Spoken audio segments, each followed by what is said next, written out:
What's up, everybody? What's up to all the new subscribers to the channel? Y'all, today's video, I'm showing y'all how to make crispy, crunchy mustard fried chicken. Yes, if you don't have no buttermilk, if you don't have any eggs, if you don't have anything like that, you can still make the crispiest fried chicken that tasted like your grandma or whoever, some old lady in church. Tastes like they made it, all right? I promise y'all, this recipe is so foolproof and this recipe is so good. So let's get into it, y'all. So y'all, first things first, I'm going to show y'all how I clean my chicken. So after taking it out of the packaging, I just place it in a bowl that's large enough to really submerge all the chicken, and I fill it up with some cold water and pour in a little bit of vinegar for some acid, as well as some lemon halves, lemon slices, or you can use limes, lemon juice, lime juice, whatever you have. But I really prefer using the actual fruit because, as you see, I'm using the lemons to kind of like scrub that little bit of slime and gunk from off of the flesh of the chicken. So if you do this, it'll definitely help get all of that slime and gunk off of the chicken. And after that, I rinse it all off again to make sure the water's nice and clear. And then I keep it in the same bowl and I just pat it dry. No, I always say that, pat it completely dry. Pat your proteins completely dry when you're frying them and if you want it to be nice and crispy. So that's what I did, and I have it sitting right there. Then after that, y'all, I'm going in with the seasoning. So I'm being heavy-handed and generous with the seasonings like I always am. And I mean, I'm not using any salt right here on these steps, so it's not that big of a deal. As you see, some garlic powder, some onion powder, some pepper, and I also use one package of Sazon, the Goya Sazon. So lastly, I'm going in with the mustard. I'm just squeezing a whole lot of mustard in there. No real measurement. I'm really just eyeballing it just to kind of like see how much I need to really cover up that chicken. Because in other instances, you might use like buttermilk or egg batter or something like that. But mustard kind of really does the same kind of job, and it helps to tenderize the meat as well, and also gives it like a nice little tang.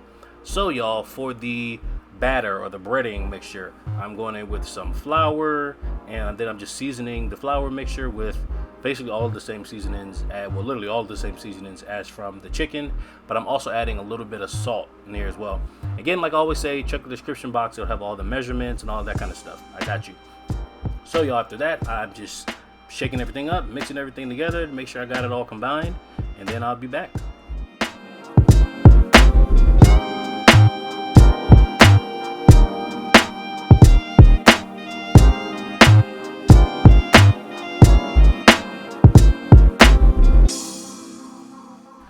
Alright y'all, so after doing all of that shaking up and everything, I am ready to drop the chicken into the seasoned flour.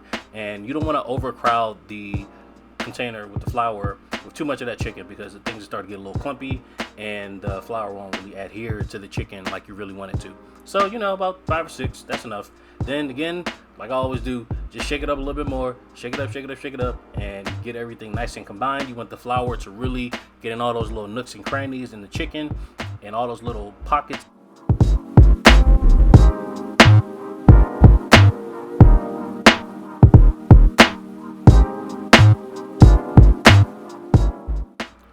And as you see, I'm really just taking my time to really make sure I press in as much of that flour into the chicken as possible. You want the chicken to be white. You want it to be ghost white, chalky white. All right, get it all nice and combined and coat it on that chicken, and then you're ready to fry everything up. So in my little skillet that I had heating up with about ½ an inch of neutral cooking oil, I let it heat up for about 10 minutes just till it got nice and hot. And you can test it by just dropping a little bit of that flour into the pan, and if it starts to sizzle, you know you're pretty much good to go. I don't really be using no thermometers and all of that kind of stuff, but I mean, if you have all that, definitely go for it. And also, you want to make sure you don't put too much oil in it, because as you see, the oil will start to bubble up a lot when you're adding the chicken in there. The chicken's a little bit moist and all that water's kind of evaporating, so you want to be careful about that too. I was almost on the verge of something, but you know, it worked out in my favor. So like I say, y'all, just place the chicken in there, don't overcrowd it too much, and you want to make sure the chicken has a nice little room to kind of, you know, move around, expand a little bit. And after that, I'm putting on my very used and worn saute pan cover to make sure that stuff ain't splashing out everywhere. But y'all, After a few minutes on that side, I'm just going in to flip the chicken over about 3 to 4 minutes on that side. I'm going to flip the chicken over, and this chicken is nice and golden brown. That Sazon has really given it a nice orangey kind of color, as well as from the mustard.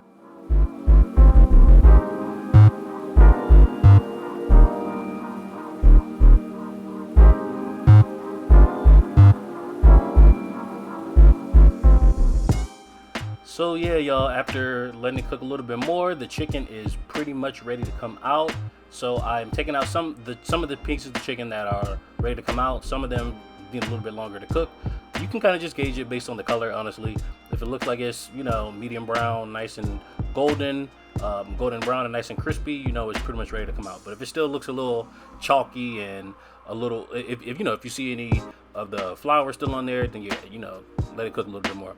Or you can also take it out at this stage now and place it in the oven on that little baking rack that I have right there, and cook it for like another 10 minutes or so, just to make sure it's all nice and cooked through. You got options. You got options.